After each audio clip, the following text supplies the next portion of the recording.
മത്തായി സുവിശേഷം 5, 6, 7 അധ്യായങ്ങൾ കർത്താവായ യേശുവിൻ്റെ ഗിരിപ്രഭാഷണമാണ്.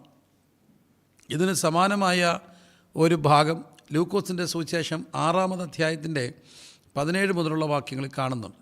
ഇത് അറിയപ്പെടുന്നത് ഗിരിപ്രഭാഷണം, പർവ്വത പ്രസംഗം എന്ന പേരിലാണ്.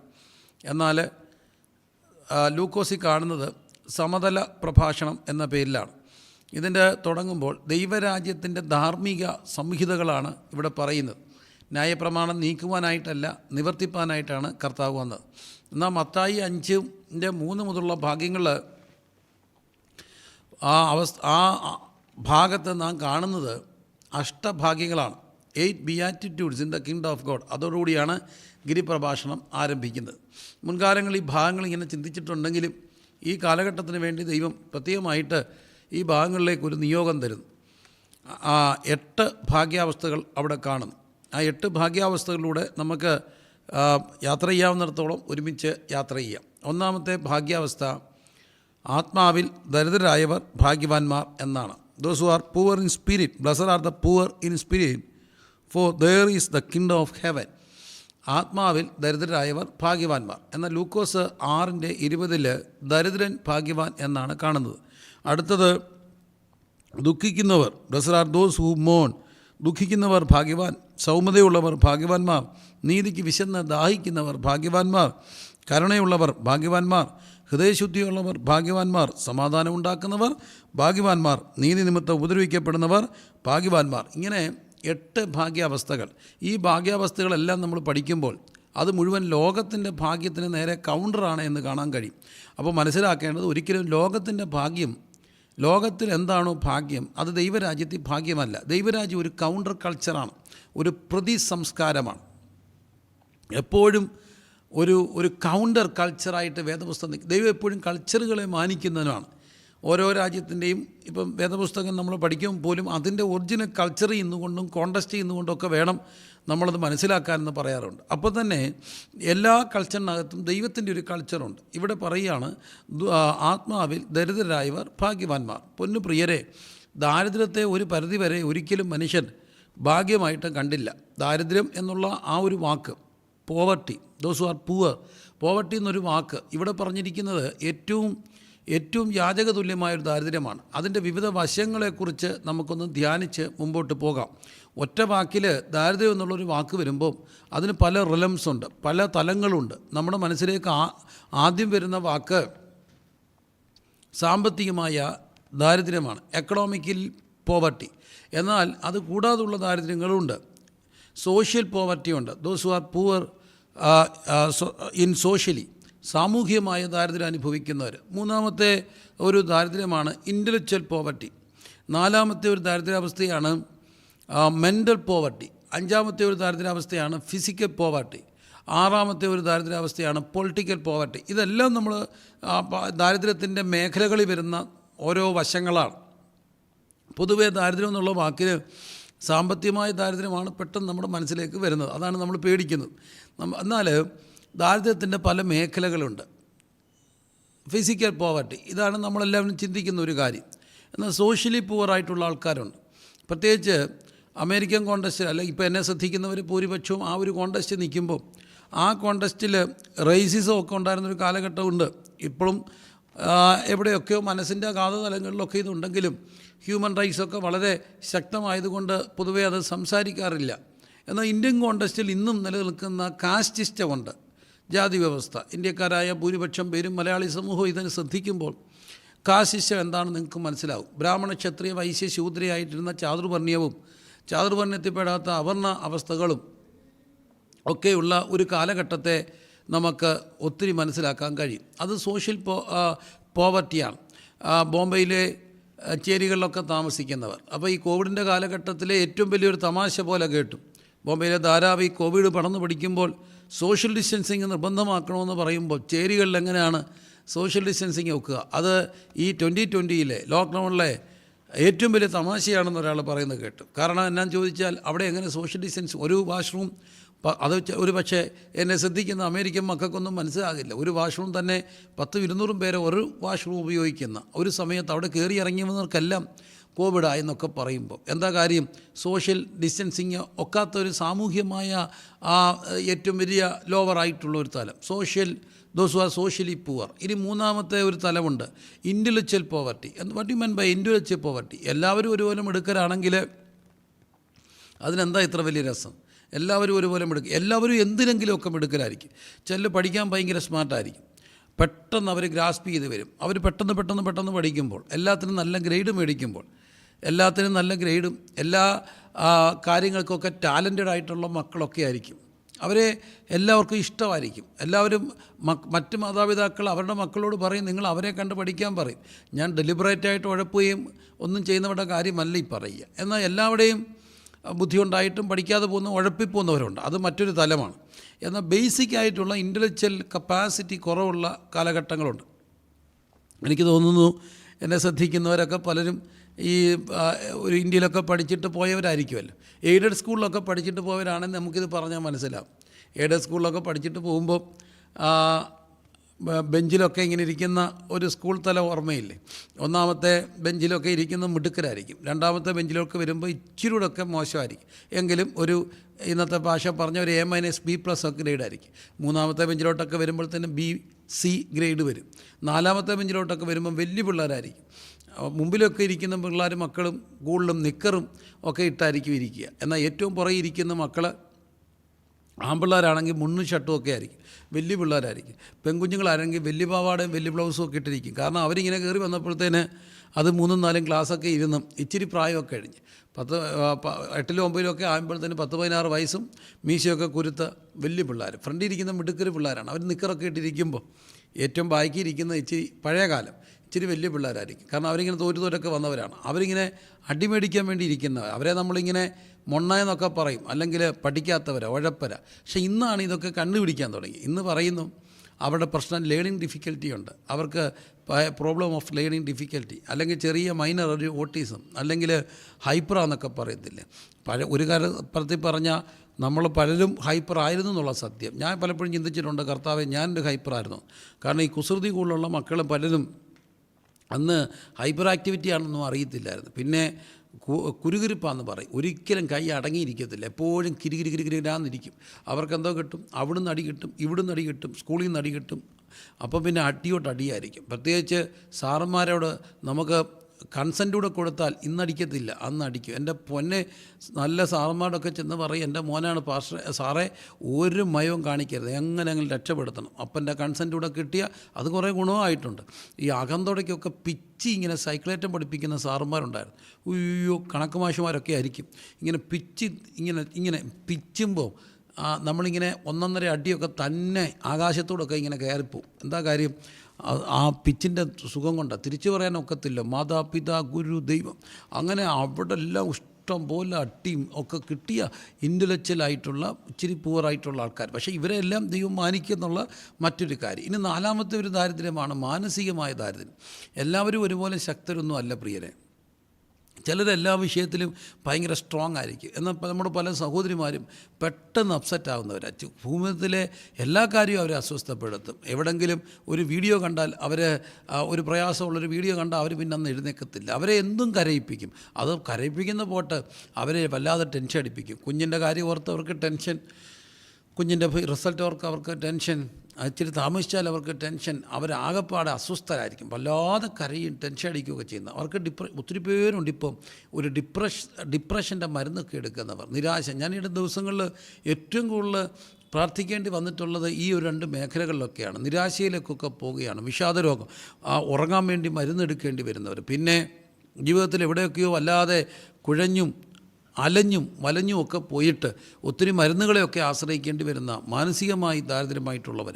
ഇനി അടുത്ത ഒരു ദാരിദ്ര്യത്തിൻ്റെ തലമാണ് ഫിസിക്കൽ പോവർട്ടി, ശാരീരികമായ ദാരിദ്ര്യം. അതെന്താണെന്ന് ചോദിച്ചാൽ, പെട്ടെന്ന് സ്ട്രോക്ക് വന്ന് ബലഹീനനായിപ്പോയാൽ, ക്രോണിക് ഡയബറ്റിക് ആയിപ്പോയാൽ, റീനൽ ഫെയിലറായിപ്പോയാൽ, നമ്മൾ ഫിസിക്കലി പൂവറായിപ്പോയില്ലേ. ക്യാൻസർ വന്നൊരു 4th സ്റ്റേജിലോട്ടൊക്കെ പോയാൽ, സോറിയാസിസിൻ്റെ അല്ലെങ്കിൽ എക്സിമയൊക്കെ വന്ന് വല്ലാതെ ബുദ്ധിമുട്ടിയ, പിന്നെ ആർത്രൈറ്റിസ് അതൊക്കെ വന്നിങ്ങനെ സന്ധികളൊക്കെ ഇങ്ങനെ ചുരുണ്ടു പോയാൽ എന്താ സംഭവിക്കുക? അതവർ ഫിസിക്കലി പൂവറായിട്ട് പോയി.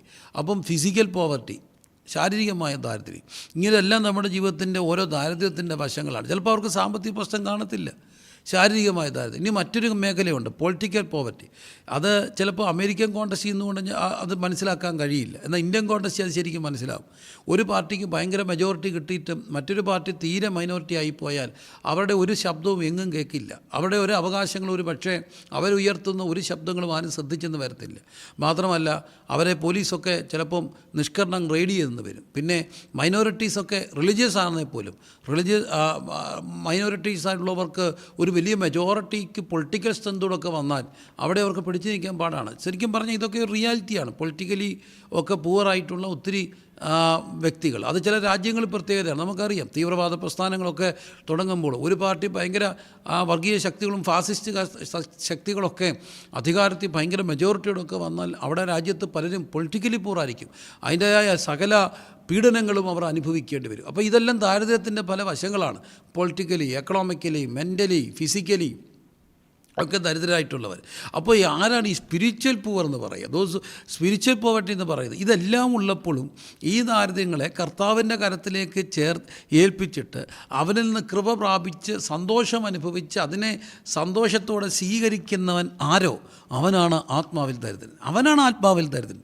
എന്നെ ശ്രദ്ധിക്കുന്ന എൻ്റെ പൊന്നു പ്രിയപ്പെട്ടവരെ, മാനസികമായി ദരിദ്രനാണെങ്കിൽ എന്താണ്, പെട്ടെന്നങ്ങ് ഡള്ളായിപ്പോയി. ഇപ്പം ചിലപ്പോൾ എന്നെ ശ്രദ്ധിക്കുന്ന പ്രിയപ്പെട്ടവരൊക്കെ ചിലപ്പോൾ ഒരു ചെറിയ മെഡിസിനെ ഡിപ്പെൻഡ് ചെയ്ത് കഴിയുന്നവരായിരിക്കാം.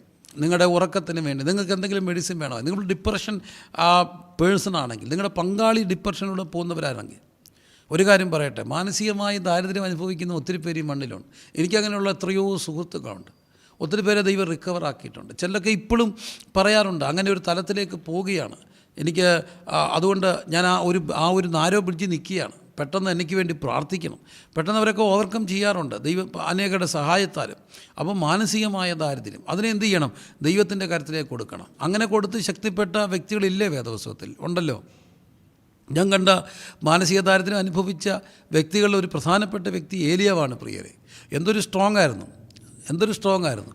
രാജാക്കന്മാരുടെ പുസ്തകത്തിൽ നമ്മളിങ്ങനെ തിശ്ബയിൽ നിന്നുള്ള തിശ്ബിനായി ഏലിയാവ് ഇങ്ങോട്ട് കയറി വന്നിട്ട് ഒറ്റയടിക്ക് പറഞ്ഞു, ഞാൻ പറഞ്ഞിട്ടല്ലാതെ ഈ ആണ്ടി മഞ്ഞും മഴയും പെയ്യരുത്. ഭയങ്കര ശക്തമായൊരു വാക്ക്. അതുപോലൊക്കെ പിടിച്ചു ചെയ്യുന്നു. പക്ഷേ ഏലിയാവിനെക്കുറിച്ച് പിന്നെ നമ്മൾ വേദപുസ്തകത്തിൽ വായിക്കുന്ന ഏലിയാവ് നമുക്ക് സ്വഭാവമുള്ള മനുഷ്യനാണ്. അപ്പം ഞാൻ ഓർത്ത്, കർത്താവേ ഞാനുമായിട്ട് എങ്ങനെ സമസ്വഭാവം വരുന്നത്?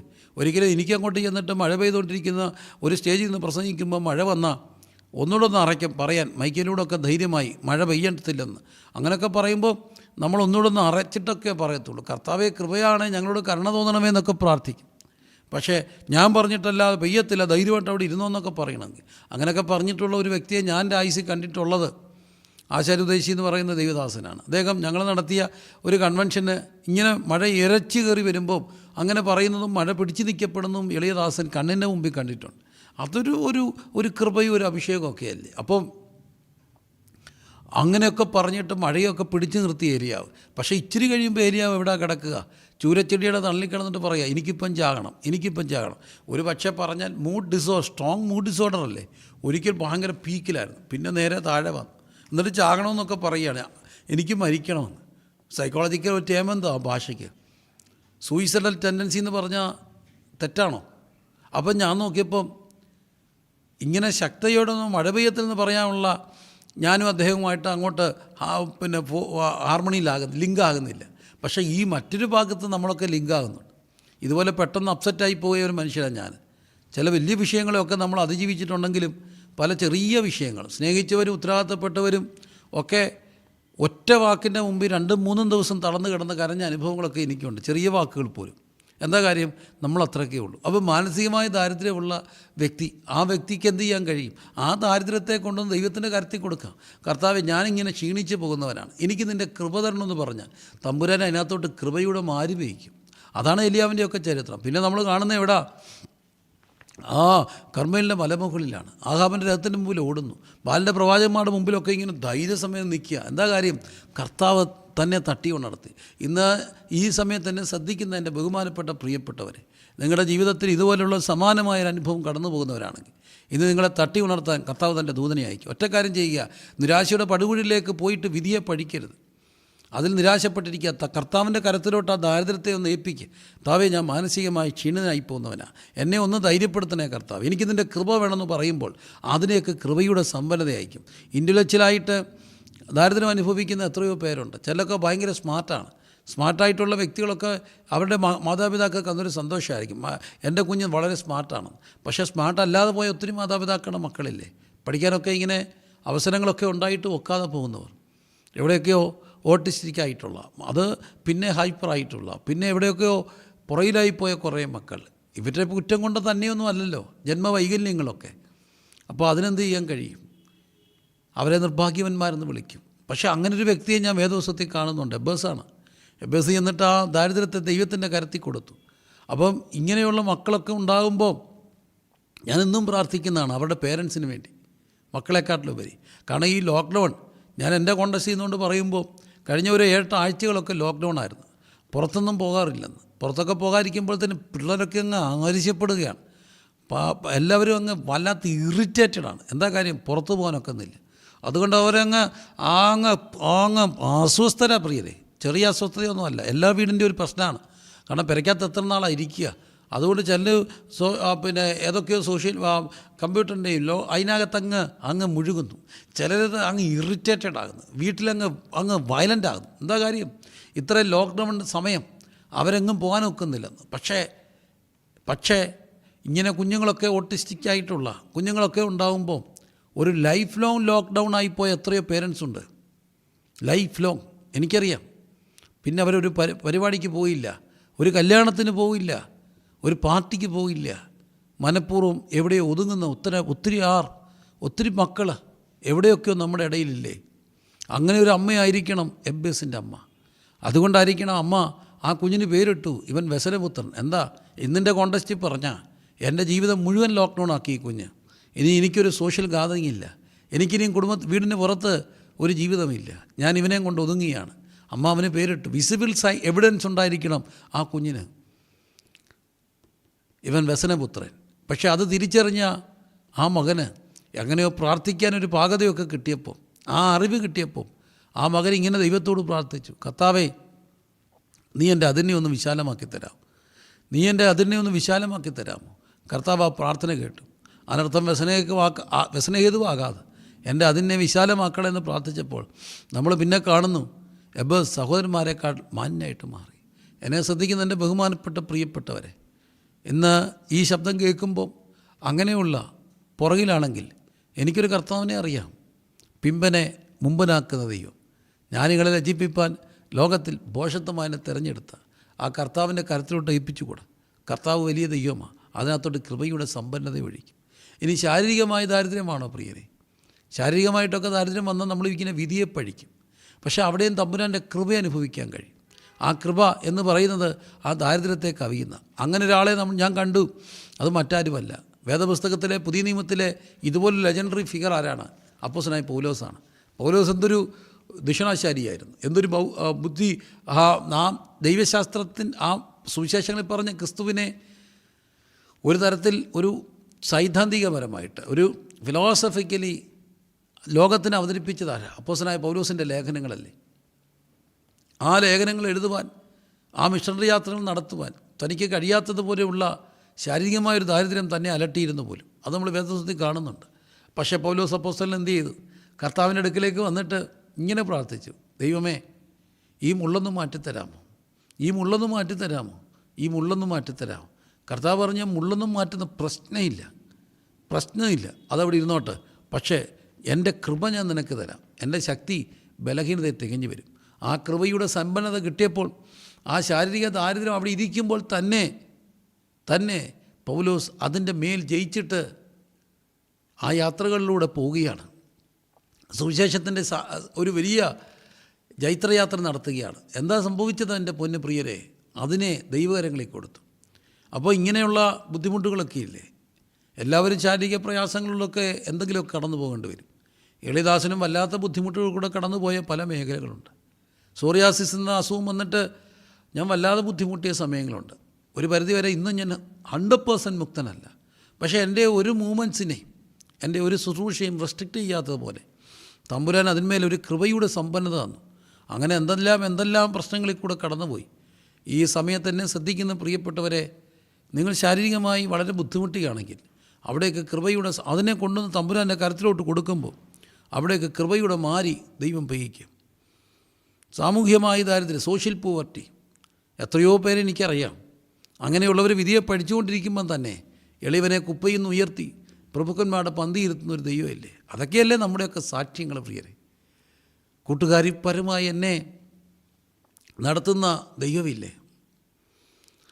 കൂട്ടുകാരിപ്പരമായി ആനന്ദ തൈലം കൊണ്ട് നിറച്ച ദൈവമില്ലേ? ഒരു പക്ഷേ പഠിക്കുന്ന സമയത്തും വളർന്നു വന്നപ്പോഴൊക്കെ സോഷ്യലി പൂവറായി പോയതുകൊണ്ട്, എന്നാൽ സാമ്പത്തികമായ പോവർട്ടി സോഷ്യൽ പോവർട്ടി ആയിട്ടൊക്കെ മാറുകയും ചെയ്യുന്നുള്ള മറ്റൊരു സത്യം. എത്രയോ ബന്ധുക്കൾ എന്നോട് പറഞ്ഞിട്ടുണ്ട്, ഈ 4-5 മക്കളൊക്കെയുള്ള വീട്ടിൽ ചിലപ്പോൾ എല്ലാ മക്കളും ഗൾഫിലും ഒക്കെ പോയി, അല്ല വിദേശത്തൊക്കെ പോയി മിടുക്കരായി. അവരുടെ മക്കൾക്ക് എന്ത് കിട്ടി? നല്ല പഠിത്തം കിട്ടി. അവർ വലിയ എഞ്ചിനീയറും ഡോക്ടറും ഒക്കെ ആയിട്ട് NRI കോട്ടയിലൊക്കെ മിടുക്കരായിട്ടൊക്കെ പോയി. പിന്നെ ഒരു മോൻ മാത്രം വീട്ടിൽ നിന്ന് പോയി.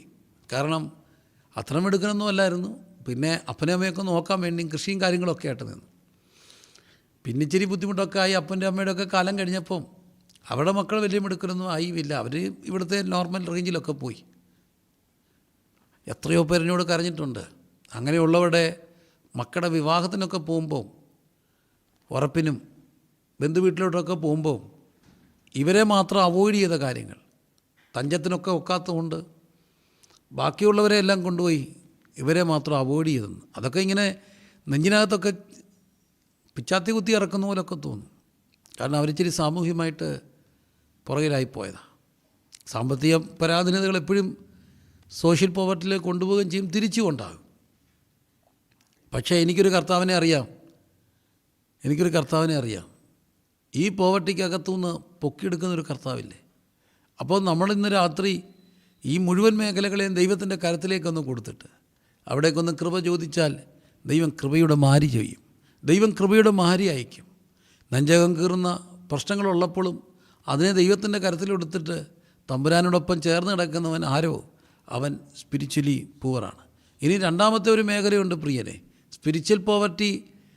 സ്പിരിച്വലി പൂവറായിട്ടുള്ള എന്ന് പറഞ്ഞാൽ ഈ പ്രശ്നങ്ങളെയെല്ലാം ദൈവകരത്തിലേക്ക് ഏൽപ്പിച്ചിട്ട് നടക്കുന്നവന് മറ്റൊരു പ്രത്യേകതയുണ്ട്. അവനെന്നും ദരിദ്രൻ്റെ പക്ഷത്തായിരിക്കും.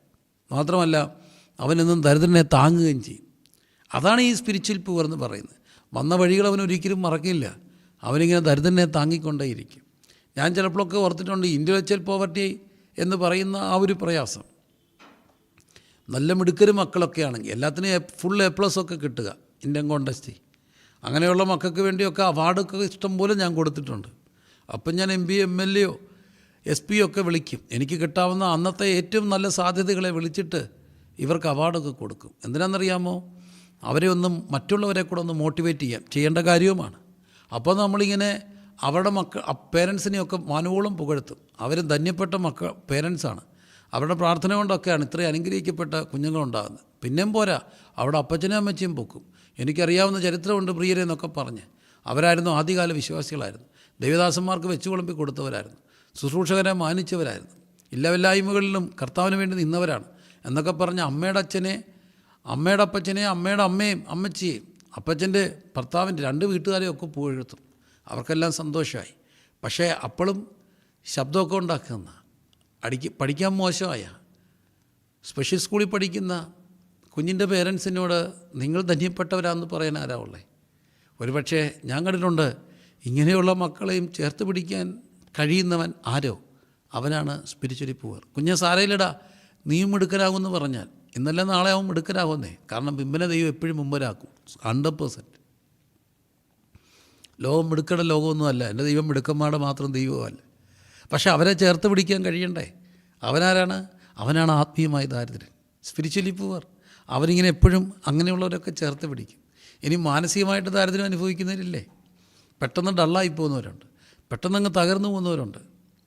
അവരെ ചേർത്ത് പിടിക്കാൻ ആൾ വേണ്ട. ചിലപ്പോൾ നമ്മുടെ ജീവിത പങ്കാളി എല്ലാത്തിനും ടെൻഷൻ അടിക്കുന്ന ആളായിരിക്കും. അപ്പോൾ നമുക്കിത് ഇറിറ്റേറ്റഡ് ആയിരിക്കും. പറഞ്ഞു തീരുന്നതിന് മുമ്പ് ടെൻഷൻ അയക്കണം. ഇത് കാണുമ്പോൾ നമുക്ക് അരിശ. പക്ഷേ ഒരു പക്ഷേ അവരെ ചേർത്ത് പിടിക്കാനായിരിക്കും. അവരിച്ചിരി ക്ഷീണിതരാണ്. ഇവരെ ചേർത്ത് പിടിക്കാൻ ലോകത്ത് ആൾ വേണ്ടേ?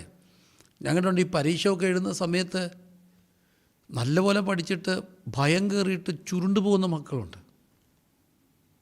നിരാശയുടെ പടുകുഴി പോയ എത്ര പേരുണ്ട്.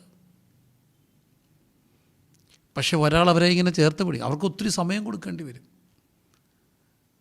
ഇങ്ങനെ ചേർത്ത് പിടിക്കാൻ കഴിയണമെങ്കിൽ അവൻ സ്പിരിച്വലി പൂറായിരിക്കണം. ശാരീരികമായി ദാരിദ്ര്യം അനുഭവിക്കുന്നവരില്ലേ, അവരെ ആരെങ്കിലും ചേർത്ത് പിടിക്കണ്ടേ? അവരാണ് ആത്മീയ ദാരിദ്ര്യമുള്ളവൻ. എനിക്കറിയാവുന്ന, ഞാൻ കല്യാണമൊക്കെ കഴിക്കുന്നതിന് മുമ്പ് വിവാഹാലോചനകളും അതിൻ്റെ ഒരു സ്വപ്നങ്ങളുമൊക്കെ, അപ്പോൾ എല്ലാ മനുഷ്യരെ പോലെ കുടുംബത്തെക്കുറിച്ചും കുടുംബജീവിതത്തെക്കുറിച്ചുമൊക്കെ സ്വപ്നങ്ങൾ മെനയുന്ന ഒരു സമയത്തിൻ്റെ ആ ഒരു പീക്ക് ടൈമിൽ കുറേ സ്വപ്നങ്ങളും ആലോചനകളും ഒക്കെ ആയിട്ട് നടക്കുമ്പോൾ എൻ്റെ മനസ്സിൻ്റെ കൺസെപ്റ്റുകളെ, ദാമ്പത്യ കൺസെപ്റ്റുകളെ മുഴുവൻ അട്ടിമറിച്ച ഒരു സംഭവം എനിക്കുണ്ടായി. ഞങ്ങളുടെ അടുത്തുണ്ടായിരുന്ന ഒരു വലിയ മനുഷ്യൻ, എനിക്ക് ധാരാളം വലിയ ബിസിനസ് ഫേമൊക്കെ ഉണ്ടായിരുന്നവനാണ്. പക്ഷേ തൻ്റെ ഭാര്യയ്ക്കൊരു അപൂർവമായ അസുഖം വന്നു. അവിടെ ഞരമ്പുകളൊക്കെ ആ അമ്മയുടെ ഇങ്ങനെ ചുരുണ്ടു പോകും. അങ്ങനെ അമ്മയുടെ ഞരമ്പൊക്കെ ഇങ്ങനെ ചുരുണ്ടിട്ട് കൈയെല്ലാം ഇങ്ങനെ ചുരുളും. അതുകൊണ്ട് അവർ ആ വീട് വിൽക്കേണ്ടി വന്നു. ബിസിനസ് പൊട്ടിപ്പോയി. അവർ വാടക വീട്ടിലേക്ക് മക്കളുമായിട്ട് താമസം മാറ്റി. പക്ഷേ ദീർഘമാസങ്ങളിലെ വാടക കുടിശ്ശിക വന്നപ്പോൾ വീട്ടുകാരെ ഒഴിഞ്ഞു കൊടുക്കാൻ പറഞ്ഞു. പോകാനൊരു ഇടമില്ലാത്ത അവർ അന്ന് രാത്രി ആത്മഹത്യയെക്കുറിച്ചൊക്കെ ചിന്തിച്ചിരിക്കുമ്പോൾ എൻ്റെ അമ്മയ്ക്ക് ഒരു ദർശനമുണ്ടായിട്ട് അവരെ പോയി വിളിച്ച് കൊണ്ടുവന്ന് സമാധാനിപ്പിച്ച് വീട്ടിലാക്കി. അങ്ങനെ ഞങ്ങളുടെ വീടുമായിട്ട് ബന്ധപ്പെട്ട് വീട്ടിൽ ഏതാണ്ട് ഒരു വർഷത്തിനടുത്ത് ആ ഒരു സമയത്തിൻ്റെ പരിധിക്കകത്ത് ഈ കുടുംബം താമസിച്ചു. ഈ ഭർത്താവെന്ന് പറയുന്ന പ്രിയപ്പെട്ട അച്ചായൻ ഇരുമ്പും ആരോഗ്യമുള്ളൊരു മനുഷ്യനാണ്. അവിടെ കൈയൊക്കെ ഇരുമ്പിൻ്റെ ആരോഗ്യമാണ്, ഭയങ്കര ശക്തനാണ്, അത്ര ദൃഢഗാത്രനായ ഒരു ഭർത്താവ്. പക്ഷേ ഈ ഭാര്യയോ ചുരുണ്ടു പോകുന്നൊരു സ്ത്രീ. ഇരിക്കുന്നിരിപ്പ് ഇങ്ങനൊരു അറ്റാക്ക് വരും, അപ്പം ചുരുളും. രോഗത്തിൻ്റെ പേര് പോലും അന്ന് കണ്ടുപിടിക്കാത്തൊരു രോഗം, അപൂർവമായ രോഗം, അപൂർവ ജനസിൽപ്പെട്ട ഒരു രോഗം. പിന്നെ പെതുക്കെ നിവർക്കും, പിന്നെ ഈ എപ്പിസോഡ് ഉണ്ടാവും. ഇത് ചിലപ്പോൾ ദിവസം 3-4 പ്രാവശ്യം ഉണ്ടാവും. കിടപ്പിലായിപ്പോയൊരമ്മ, ഇങ്ങനെ ചുരുണ്ടു പോകുന്നൊരമ്മ. പക്ഷേ ഞാൻ ശ്രദ്ധിച്ചൊരു കാര്യമുണ്ട്. അരോഗദൃഢഗാത്രനായ ഈ പ്രിയപ്പെട്ട അച്ചായൻ ഇങ്ങനെ ചുരുണ്ടു പോകുന്ന ഭാര്യയെ എടുത്ത് ആ കട്ടിലേൽ ഇങ്ങനെ ഇരിക്കുകയാണ്. അവരുടെ അടുത്ത് 5-10 മിനിറ്റ് അല്ല, 5-6 മണിക്കൂർ അറ്റ് എ ടൈം ഇരിക്കുന്നത് ഞാൻ ശ്രദ്ധിച്ചു. ഓരോ കൈയുടെ കാലിൻ്റെ വിരലുകൾ ഇങ്ങനെ തിരുമ്മി നിവർക്കും. ഞാൻ കണ്ടതാണ്. തിരുമ്മി നിവർക്കും, ഓരോ വിരലുകളും നിവർക്കും, വീണ്ടും അത് ചുരുളും, വീണ്ടും നിവർക്കും. ആരോഗ്യമുള്ളൊരു ഭർത്താവ് ഇങ്ങനെ തളർന്നുപോയൊരു ഭാര്യയുടെ അടുത്ത് 5-6 മണിക്കൂർ ഇങ്ങനെ ഇരിക്കുന്ന കാണുമ്പോൾ അന്ന് എൻ്റെ കുടുംബ സങ്കല്പങ്ങളിലൊരു വ്യത്യാസമുണ്ടായി. എന്താ കാര്യം? കിടപ്പിലായിപ്പോയ ഒരു ജീവിത പങ്കാളിയെ ഇങ്ങനെ ചേർത്ത് പിടിക്കുക. ഇതിനൊക്കെ ആൾക്കാർ വേണ്ടേ പ്രിയരെ? എന്തുകൊണ്ടാണ് ആ മനുഷ്യൻ അങ്ങനെ ഇരിക്കുക? He sharing his life with his partner. കാരണം ടൈം കൊടുക്കുക എന്ന് പറഞ്ഞാൽ എന്താ? Time is all about our life. സമയം എന്ന് പറയുന്നത് ജീവനാണ്. കാരണം നമുക്കിത്ര ആയുസല്ലേ ഉള്ളൂ. അപ്പോൾ he's spending his time with that person. അങ്ങനെ കൊടുക്കുമ്പോൾ അവൻ്റെ ജീവിതം ഷെയർ ചെയ്യുകയാണ്. കാരണം ടൈം ഈസ് ലൈഫ്. ജീവിതം ഷെയർ ചെയ്യുക. ഇന്നെന്നെ ശ്രദ്ധിക്കുന്ന പ്രിയപ്പെട്ടവരെ, അങ്ങനെ ശാരീരികമായി ദാരിദ്ര്യത്തിലായി പോയവരെ ഒന്ന് ചേർത്ത് പിടിക്കാൻ നമുക്ക് കഴിയണ്ടേ? ഇനിയുള്ള ആഫ്റ്റർ കോവിഡ് കാലഘട്ടത്തിലൊക്കെ ഒത്തിരി പേര് ഇങ്ങനെയൊക്കെ കാണും. അവരോടൊപ്പം പോയി സമയിരിക്കാനും ചേർത്ത് പിടിക്കാനും ഒക്കെ കഴിയുന്നവൻ ആരോ? വൃദ്ധമാതാപിതാക്കൾ, ബലഹീനരായി പോകുന്നവർ, പാരലൈസായി പോകുന്നവർ, അവിടെയൊക്കെ ഇരിക്കാൻ. ഇതാണ് ക്രൈസ്തവ ദൗത്യം. ആഫ്റ്റർ കോവിഡ് സഭ ഒരുങ്ങണം. അതൊരു ചർച്ചിയാനിറ്റി ആയിരിക്കില്ല. ചർച്ചിയാനിറ്റിക്ക് അപ്പുറത്ത് ഒരു ക്രിസ്ത്യൻ ശുശ്രൂഷയിൽ, ക്രിസ്ത്യാനിറ്റി എന്ന് പറയുന്നത് എന്താണ്? കർത്താവായ യേശു കാണിച്ചെന്ന മാതൃക ഇങ്ങനെയുള്ളവരെയൊക്കെ ചേർത്ത് പിടിക്കുകയാണ്. അപ്പോൾ ശാരീരികമായ ദാരിദ്ര്യമുള്ളവരെ ചേർത്ത് പിടിക്കാൻ കഴിയണ്ടേ? ഇനി സാമൂഹ്യമായ ദാരിദ്ര്യത്തിൽ ഇച്ചിരി ഒരാൾ വീക്കായി പോയാൽ അവരെയും ചേർത്ത് പിടിക്കാൻ ഇവിടെ ആളുണ്ടെങ്കിൽ അവരും കയറി വരത്തില്ലേ? സാമ്പത്തികമായ ദാരിദ്ര്യം, ഈ ദാരിദ്ര്യത്തെയും ദൈവകരങ്ങളിൽ കൊടുക്കാൻ കഴിയണം. അങ്ങനെയുള്ളവരെ ചേർത്ത് പിടിക്കാനും കഴിയണം. അപ്പം ദാരിദ്ര്യമുള്ളവരെ ചേർത്ത് പിടിക്കുക. 2, ഈ ദാരിദ്ര്യങ്ങളെ സന്തോഷത്തോടെ സ്വീകരിക്കുക. അതാണ് ഫിലിപ്പിയ ലേഖനം 4-ാം അധ്യായത്തിൽ പറയുന്നത്. എനിക്ക് ഉയർച്ചയിരിപ്പാൻ അറിയാം, താഴ്ചയിരിപ്പാൻ അറിയാം, എനിക്ക് സമൃദ്ധിയിരിപ്പാൻ അറിയാം, ബുദ്ധിമുട്ടിയിരിപ്പാൻ അറിയാം, എനിക്ക് തൃപ്തനായിരിപ്പാൻ അറിയാം, എനിക്ക് വിശന്നിരിക്കാൻ അറിയാം. തൃപ്തനായിരിക്കാൻ അറിയാവുന്ന വിശന്നിരിപ്പ് എല്ലാം ഞാൻ I learn to be content in all situations. എങ്ങനെയാ? എന്നെ ശക്തനാക്കുന്ന കർത്താവ് മുഖാന്തരം. എന്താ ഇവിടെ സംഭവിക്കുന്നത്? തൃപ്തനായിരിപ്പം അറിയും. നമ്മളൊരു സമയത്ത് എന്നെ ശ്രദ്ധിക്കുന്ന പ്രിയപ്പെട്ടവരുൾപ്പെടെ എല്ലാവരും സമൃദ്ധിയുടെ ലോകത്തൂടെ പോയവരാണ്. ആകപ്പാടെ ഒരു ഔട്ടിങ്ങൊക്കെ പറയുമ്പോൾ വർഷത്തിൽ ഒരിക്കൽ ഒരു ടൂറും, അതൊന്നിൽ കപ്പൽ യാത്രയ്ക്ക് പോകുന്നു, അല്ലെങ്കിൽ യൂറോപ്പിൻ്റെ ലോകത്ത് പോകുന്നു, എവിടെയെങ്കിലും ഒരു കമ്പൽസറി ഇയർലി ടൂർ. നല്ല കാര്യമൊക്കെയാണ്, കുടുംബമായിട്ടൊക്കെ സമയം ചിലവഴിക്കണ്ടേ, പോകണം. പിന്നെ റെസ്റ്റോറൻറ്റുകൾ, അത് ഒരു ദിവസം തായ് ആണെങ്കിൽ ഒരു ദിവസം ജാപ്പാനീസ്, ഒരു ദിവസം ചൈനീസ് ആണെങ്കിൽ ഒരു ദിവസം കൊറിയനാണ്, ഒരു ദിവസം മെക്സിക്കനാണ്. ഇതെല്ലാം കഴിയുമ്പോൾ ഒരു ദിവസം വെജിറ്റേറിയൻ. അപ്പം ഇഷ്ടംപോലെ സമൃദ്ധിയുടെ ലോകത്തിലൊക്കെ നമ്മൾ പോയി. ഞാൻ ചിലപ്പോഴൊക്കെ എങ്കിലും ചിന്തിച്ച് പോയിട്ടുണ്ട്, ലോകത്ത് ഏറ്റവും കൂടുതൽ കറി മേടിച്ച് കഴിക്കണമെന്ന് പഠിപ്പിച്ച മലയാളിയല്ലേ. ഒരു ഇലക്കകത്തൊക്കെ ഇങ്ങനെ നിരത്തി വെച്ചിട്ട് ഇഷ്ടം 10, 20, 25 കൂട്ടം കറി. അത് നസ്രാണിയുടെ പ്രത്യേക സിസ്റ്റം, വെജിറ്റേറിയൻ്റെ പ്രത്യേക സിസ്റ്റം. അപ്പം ഞാനൊരിക്കൽ ഒരു വൈറ്റായിട്ടുള്ള ഒരു സഹോദരൻ വന്നപ്പോൾ അദ്ദേഹത്തെ ഇങ്ങനെ ഒരു സദ്യ കഴിക്കാൻ കൊണ്ടുപോയപ്പോൾ അദ്ദേഹത്തിൻ്റെ എക്സൈറ്റ്മെൻറ്റ് കാണുന്നത്, കാരണം ഇത്ര ഇങ്ങനെ കറിയൊക്കെ നിരന്നിരിക്കുന്ന കാണുമ്പോൾ. അപ്പോൾ ഏറ്റവും കൂടുതൽ കറി കഴിച്ച് പഠിച്ച ഒരാൾ മലയാളികളാണെന്ന് പറഞ്ഞാൽ അതൊരു സത്യമല്ലേ. പക്ഷേ അതില്ലാത്തവരവസ്ഥ വന്നാലോ, ഒറ്റ കറി കൊണ്ട് കഴിയേണ്ടി വന്നാലോ, ഒരു മുളകടച്ചത് കൊണ്ട് കഴിയേണ്ടി വന്നാലും അതിൽ ഇതേ ആനന്ദം കണ്ടെത്താൻ കഴിയുന്നവൻ ആരോ, അവനാണ് ആത്മാവിൽ ദരിദ്രൻ. കാരണം അവൻ്റെ ദാരിദ്ര്യങ്ങളെ അവൻ സന്തോഷത്തോടെ സ്വീകരിക്കുക. ഇന്ന് നിങ്ങൾ വിധിയെ പഠിക്കുന്നവരാണ്. നിങ്ങൾക്കുണ്ടായ ശാരീരികമായ മാനസികമായ, പ്രത്യേകിച്ച് എല്ലാ മക്കളെപ്പോലെ ഒരു പക്ഷേ എൻ്റെ മക്കളും മിടുക്കരല്ല, അത്രയും സ്മാർട്ടായിട്ടൊന്നും അല്ലെന്നൊക്കെ കണ്ട് നിരാശയുടെ പടുകുഴിയിലാണെങ്കിൽ അതിനെയും സന്തോഷത്തോടെ സ്വീകരിച്ച് തമ്പുരാൻ്റെ കരത്തിൽ കൊടുക്കാൻ കഴിഞ്ഞാൽ അവിടെ ഒരു വാക്ക് പറയാൻ കഴിയും, എന്നെ ശക്തനാക്കുന്നവൻ മുഖാന്തരം സകലത്തിലും മതിയാകും. അപ്പോൾ ദാരിദ്ര്യങ്ങളെ സന്തോഷത്തോടെ സ്വീകരിക്കുക, എല്ലാ അവസ്ഥകളും. 2, എന്നും ദരിദ്രനെ ചേർത്ത് പിടിക്കുന്ന ഒരു ശുശ്രൂഷ ചെയ്യുക. അതിനുവേണ്ടി നമുക്കൊക്കെ ഒന്ന് ഒരുങ്ങണ്ടേ? ദരിദ്രരെയൊക്കെ ഇങ്ങനെ ചേർത്തൊന്ന് പിടിക്കാൻ ആരെങ്കിലുമൊക്കെ വേണ്ട പ്രിയരെ. ക്ഷീണിതരായിരിക്കുന്ന ഒരാളെടുത്ത് പോയിരിക്കാൻ. അടിച്ചുപൊളിയുടെയൊക്കെ കാലം കഴിഞ്ഞു. സാമ്പത്തികമായി തകർന്നവരെ ഒന്ന് താങ്ങി നിർത്താൻ എനിക്ക് കഴിയണ്ടേ എന്നുള്ള ചിന്ത ദരിദ്രനെ ചേർത്ത് പിടിക്കുക. 3ാമത്തെ ഒരു കാര്യമുണ്ട്, ദരിദ്രനെ ദാരിദ്ര്യത്തിലേക്ക് തള്ളിവിടുന്ന ഒരു പ്രവൃത്തിയിലും ഏർപ്പെടാതിരിക്കുക. അതും പ്രധാനപ്പെട്ട ഒരു കാര്യമാണ്. ചിലപ്പോൾ മാനസികമായി തകർന്നിരിക്കുന്ന ഒരു ജീവിത പങ്കാളി ഒറ്റ വാക്കുകൊണ്ട് അവർ തകർന്നു പോയെന്ന് വരാം, ക്ഷീണിച്ചു പോയെന്ന് വരാം. ഞങ്ങളെ കൗൺസിലിങ്ങൊക്കെ പഠിപ്പിച്ച ഒരു വൈദികൻ പറഞ്ഞ ഒരു സംഭവമുണ്ട്. ഒരു മകള് അമ്മ മരിച്ചു പോയി പോലും. അപ്പോൾ അച്ഛനിങ്ങനെ അവിടെ സ്വന്തം ഫാദർ അവളെ വളർത്തിക്കൊണ്ട് വരികയാണ്. അദ്ദേഹം ഒരു മദ്യപാനി. അപ്പോൾ മദ്യപാനിയായ അപ്പൻ്റെ മകളായി വളർത്തപ്പെട്ട ഈ കുഞ്ഞ് ആ അപ്പനാൽ ഒത്തിരി ടോർച്ചർ ചെയ്യപ്പെട്ടു. ഫിസിക്കലും വെർബലിയും ഒക്കെ ഈ കുഞ്ഞ് ഒത്തിരി അബ്യൂസായ കുഞ്ഞാണ്. അതുകൊണ്ട് തന്നെ അവൾ അപ്പനെ വെറുത്തു. പക്ഷേ നിവൃത്തിയില്ലാതെ അവളിങ്ങനെ കഷ്ടപ്പെട്ട് വളരുമ്പോൾ നാട്ടുകാർക്കെല്ലാം മനസ്സിലായി പെണ്ണ് വളർന്നു വരുന്നു, ഈ അപ്പൻ്റെ കൂടെ അവളെ നിർത്താൻ കൊള്ളില്ല, അയാളുടെ കുടിയൊരു കൂട്ടുകാരെപ്പോഴും വീട്ടിൽ വരുന്നു, കൊച്ചിൻ്റെ ഭാവി തകർന്നു പോകും. ഇതൊക്കെ മനസ്സിലായപ്പം വീട്ടുകാരും കൂട്ടുകാരും ബന്ധുക്കാരും പള്ളിക്കാരും സഭക്കാരും എല്ലാം കൂടി ആലോചിച്ചു. ആരൊക്കെയോ മുൻകൈ എടുത്തു, കൊച്ചിനെ കെട്ടിച്ച് വിടണ്ടേ, അങ്ങനെ പോയാൽ ഒക്കത്തില്ല. അങ്ങനെ വീട്ടുകാരും നാട്ടുകാരും കൂട്ടുകാരും പള്ളിക്കാരും സഭക്കാരും എല്ലാം കൂടെ കൂടിയിട്ട് കൊച്ചിൻ്റെ കല്യാണം നടത്തി. അങ്ങനെ എല്ലാവരും കൂടെ കൂടി നടത്തിയതുകൊണ്ട് ഇവർക്ക് വലിയ ഓപ്ഷനൊന്നും ഇല്ലായിരുന്നു. അവർ കൊണ്ടുവന്ന് ഒന്നിനെ കെട്ടേണ്ട വന്നു. ഇച്ചിരി പ്രായമുള്ളൊരു മനുഷ്യൻ, പക്ഷേ സ്നേഹിക്കും, ഇവൾ കൊച്ചു പെണ്ണ്. അങ്ങനെ അവർ സന്തോഷമായിട്ട് പോകുമ്പം നാടിൻ്റെ പാരമ്പര്യത്തിൽ എവിടെയോ ഒരു വിരുന്നിന് പോവുകയാണ്. കൊച്ചമ്മയുടെ വീട്ടിൽ കല്യാണം കഴിഞ്ഞ് വിരുന്ന് പോകത്തില്ലേ, കൊച്ചമ്മയുടെ വീട്ടിൽ ചെല്ലുമ്പം കൊച്ചമ്മ ഇവളെ കണ്ടിട്ട് അകത്തോട്ട് കൊണ്ടുപോയിട്ട് അവിടെ തോളയിലോട്ട് കെട്ടിപ്പിടിച്ച് കിടന്നങ്ങ് കരഞ്ഞു. എടീ, നീയും കെട്ടിയവനും കൂടെ കയറി വരുന്ന കണ്ടപ്പം എൻ്റെ ചങ്ക് തകർന്നു പോയടീ എന്ന് പറഞ്ഞ് കരയുക. അതെന്നെ കരയുന്നേ. അപ്പോൾ അവൾ ചോദിച്ചു, എന്തിനാ കരയുന്നേ? അപ്പം പറഞ്ഞ് രണ്ടും കൂടെ വരുന്ന കണ്ടപ്പം എടീ ചങ്ക് തകർന്നടി, അപ്പനും മോളും വരുന്ന പോലെ തോന്നടി, അപ്പനും മോളും. ആ വാക്ക് അവളെ അടിവരെ ഇട്ടു, അവിടെ ചങ്ക് തകർത്തു. കാരണം അവൾ ജീവിതത്തിൽ ഏറ്റവും കൂടുതൽ വെറുത്തത് അപ്പനാണ്. അവിടെ മനസ്സിൽ തോന്നി ഇയാളെൻ്റെ അപ്പനാണ്. അന്ന് മുതൽ അവൾ അവശ്യസ്ഥയായി, അവിടെ കുടുംബജീവിതം തകർന്നു. ഈ കൊച്ചമ്മയുടെ ഒറ്റ വാക്കാ. എൻ്റെ പൊന്നുപ്രിയരെ, ഒറ്റ വാക്കുകൊണ്ട് ഒരാളെ ദാരിദ്ര്യത്തിലേക്ക് തള്ളിവിടാം, അയാളുടെ മാനസിക നില തകർക്കാം, അവരുടെ ഡിപ്രഷനിലേക്ക് പോകാം. അവിടെ ഒന്ന് കയറി വരുമ്പോൾ അവൻ്റെ പഠനത്തെ അത് ബാധിക്കാം, അവളുടെ ഭാവി അത് ബാധിക്കാം. പക്ഷേ ആരെ അങ്ങനെ തള്ളിവിടല്ലേ, ഇങ്ങനെ ചേർത്ത് പിടിക്കണം. ഞാൻ എപ്പോഴൊക്കെ ഓർത്തു പോയിട്ടുണ്ട്, 1000 പേര് ചേർത്ത് പിടിച്ചില്ലായിരുന്നെങ്കിൽ ഒരുപക്ഷെ ഞാനെന്ന വ്യക്തി കാണത്തില്ല.